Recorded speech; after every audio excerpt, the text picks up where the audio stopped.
আসসালামু আলাইকুম। প্রচুর পরিমাণ পানি ফসলের জমির মাঝে ঢুকে গেছে। এই দেখেন গোছি তল। যদি আর কিছু পানি বাড়ে তাহলে গোছি তল হয়ে গেলে গোছিগুলো নষ্ট হয়ে যাবে।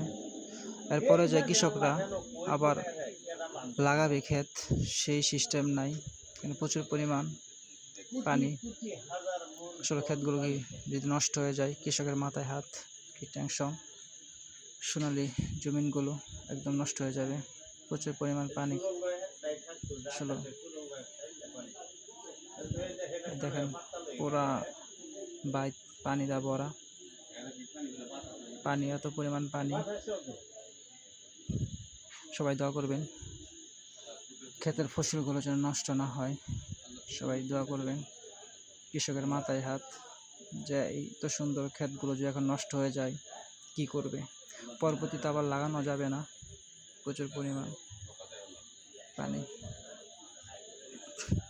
চলো আমাদের এলাকার রাস্তা, চলো আমরা খেতে আসে দেখি প্রচুর পরিমাণ খেতে পানি। এত পরিমাণ পানি খেতে, আসলে ক্ষেত নষ্ট হয়ে যাওয়ার মতন।